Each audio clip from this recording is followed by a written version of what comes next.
ما هو برنامج الأدوية المفروض أحطه في الأسبوع الثالث.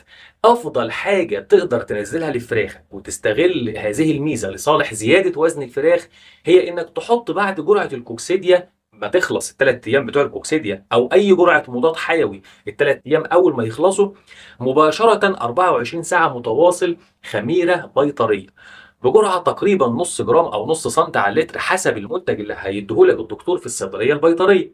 يفضل الخميرة البيطرية عن الخميرة البيرة. يفضل إنك تخلي ال 24 ساعة عبارة عن 3 سقوات متكررة علشان ما يكونش في تراكم للخميرة في المية فترة أطول من 8 ساعات. إذا كده عمر 15 يوم الفراخ بتاخد خميرة. يفضل كمان مع أحماض عضوية ربع إلى نص سنتي على اللتر. طبعا الأحماض العضوية اللي ما عندوش أحماض عضوية بينزل خل من 2 إلى 3 سنتي على اللتر. طيب فاضل كده في الاسبوع 6 ايام هننزل ايه؟ احنا كنا اتفقنا قبل كده مفيش اسبوع يعدي من غير سقوه فيتامين الف د او هي سيلينيوم من غير سقوه املاح معدنيه. بذكر حضرتك ان احنا هنمشي على نفس الخطه ده على فرض ان الفراخ ما فيهاش مشاكل تنفسيه ومفيش مرض. لكن احنا هنفترض دلوقتي الأسوأ وهقول لك هتعمل ايه لو حصل كخة او عطسة في الفراخ. خلينا الاول نفترض ان الفراخ ماشية كويسة معاك. يبقى هنحط ايه؟ يومين الف د مع مضاد سموم 12 ساعة الف د و12 ساعة مضاد سموم لمدة يومين. يومين منشط كبد وهيكسيلينيوم 12 ساعة هيكسيلينيوم و12 ساعة منشط كبد لمدة يومين.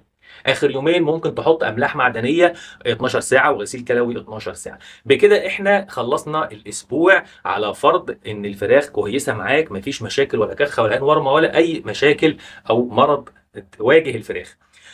الجدير بالذكر حضراتكم ان دايما المشاكل في العمر ده بتكون مشاكل تنفسيه. دايما بتلاقي الناس بتشتكي في المرحله دي من ان الفراخ بتعطس او عندها كحه او عيونها مغمضه او راسها ورمه شويه. طيب يا دكتور ايه هو المضاد الحيوي اللي المفروض ينزل في المرحله دي؟ في 3 مضادات حيويه يفضل استخدامهم في المرحله دي زي مثلا الاريثروميسين. اختار واحد من ال3 دول اريثروميسين او انروفلوكساسين او دوكسي تتراسايكلين. اختار واحد من ال3 دول وحط معاه كوليستين او نيوميسين. اما الجرعه المفروض تتحسب حسب وزن الفراخ وتركيز المنتج اللي هتجيبه من الصيدليه. يعني الطبيب اللي في الصيدليه هيقول لك الجرعه ادق واصح مني لان هو فاهم المنتج اللي بيديهولك تركيزه كام في الميه. طيب خلاص تمام. يبقى انا النهارده الاسبوع الثالث اول يوم هنشتغل خميره مع احماض عضويه علشان نزود وزن الفراخ بعد ما كنا مخلصين الاسبوع الثاني بجرعه الكوكسيديا.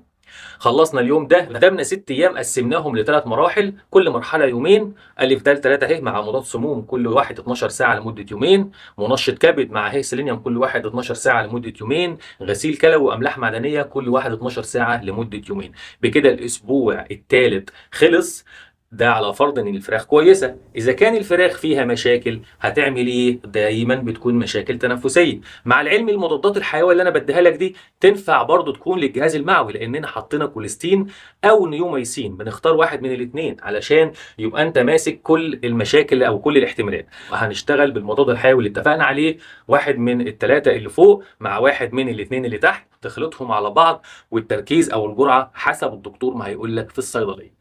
بكده يا شباب نكون وصلنا لنهاية الأسبوع الثالث. مكملين مع بعض إن شاء الله سلسلة التربية المنزلية إلى حلقات الجاية. ما تنساش تشترك علشان يصلك كل جديد. وإلى أن ألقاكم يا رب أشوفكم دايما في خير وأحسن حال. كان معكم دكتور سامح عسل والسلام عليكم ورحمة الله وبركاته.